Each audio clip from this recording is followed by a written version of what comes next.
Hi staff, it's Wendy, and I'm here to introduce the Personal Project to you guys.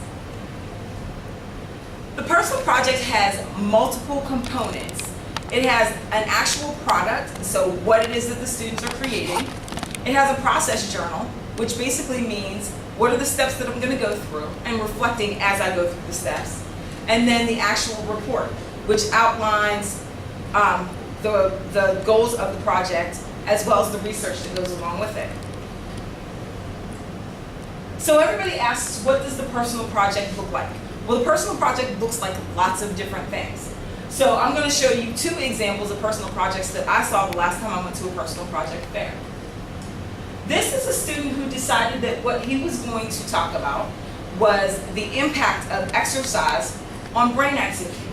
So what he ended up doing was a 30-minute public service announcement video to talk about the impact of running every morning for 30 minutes on how you think and how you perform at school. So his product was the video, but he also had a process journal and he had the paper that went along with it. This is another student who created a nonprofit organization. Her organization delivered flowers from stores that were going to throw them out to people that lived in assisted living facilities. And so it was a green business, and it was a nonprofit organization that she actually filled out the paperwork and actually created an organization for. So we have a trifold board that shows that the company is recycling and what the costs to run the company are, as well as some pictures of the people that lived in the assisted living facility, as well as students who earned SSL hours to help her with the project. So this project, this is the actual product of the project, but she also, like every other project, had to have a process journal as well as a paper that went along with it. So there's lots of different ways that the product itself can manifest. The purpose of the Personal Project is to get students to participate in a sustained, self-directed inquiry within a global context, which is something that we've talked about at the October rolling staff meeting, is to generate creativity and new insights and develop understanding through in-depth investigation. It's to demonstrate skills and attitude and knowledge that's required to complete a project over an extended period of time, because they do have several months to work on the project. To communicate effectively in a variety of ways. To demonstrate responsible action through or as a part of learning. And to appreciate the process of learning and take pride in accomplishments. If you look in your guide, there are the objectives for the MYP Personal Project. And as you look at this chart, the Personal Project objectives, the ones that are specific to the Personal Project, are going to be on the right, and the ones that span all the way across are the ones that are common to both the Community Project, which we don't have to worry about, and the Personal Project, which we do have to worry about. And then this is just a visualization of the project objectives. Inside we have the investigating, the asking questions, the planning piece, the taking action, the get it done, and then the going back and reflecting on it, and then investigating some more, and planning and taking action and reflecting. And they go back and forth and across and up and down and toward each other, and sometimes you skip a step or whatever. Around the side, we have the actual objectives of the project. The role of you, the supervisor, is to support the student during the project. Okay? It is important for you guys to meet with the student, but it is not important for you guys to do the project for the student.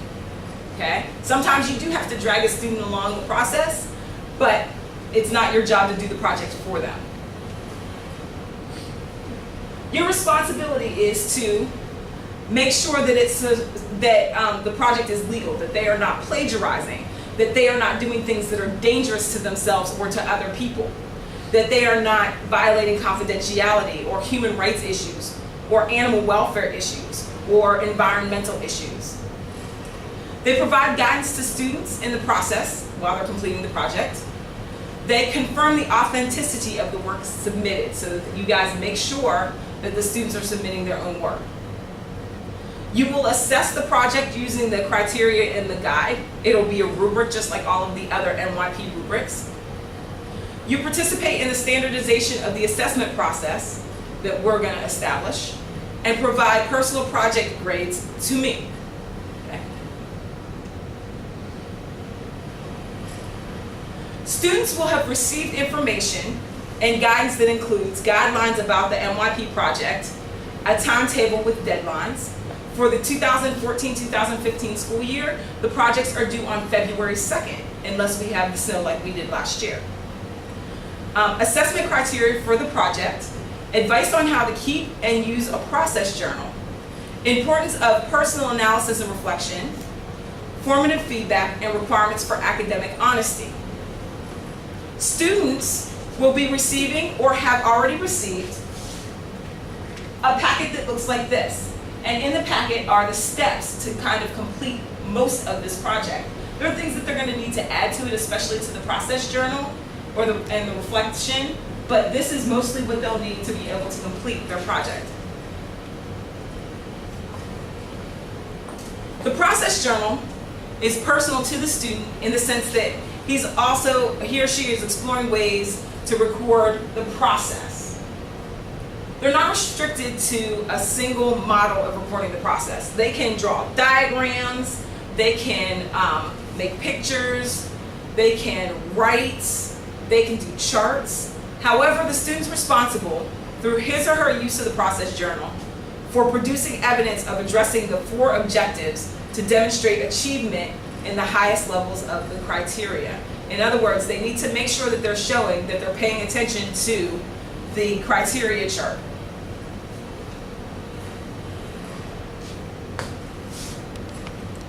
The process journal there's an is and isn't in this slideshow, but I'm going to tell you what it is. It's used throughout the project to document the development. It's an evolving record of intents, processes, and the accomplishments. It's a place to record initial thoughts and developments, brainstorming, possible lines of inquiry, and further questions that are raised by the project. It's a place for recording interactions with sources, for example, teachers, supervisors, external contributors.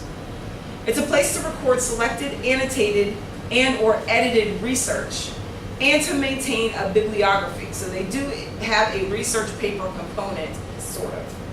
A place for storing useful information, for example, quotations, pictures, ideas, photographs. A means of exploring ideas and solutions. A place for evaluating the work once it's completed. A place to reflect on the learning that they've done. It is devised by the student in a format that suits his or her needs. And it's a record of reflection and formative feedback that you have given to the student. So ladies and gentlemen, I want to thank you for volunteering to be a project supervisor. Our students definitely need you. I definitely need you. There's no way that I can do this by myself. So please make sure that your students are meeting with you. If they're not, you need to let me know so that I can make sure that I make the proper phone calls, et cetera, home.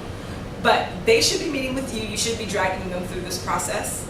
And if you need any help from me, please let me know. That's what I'm here for. Thank you guys.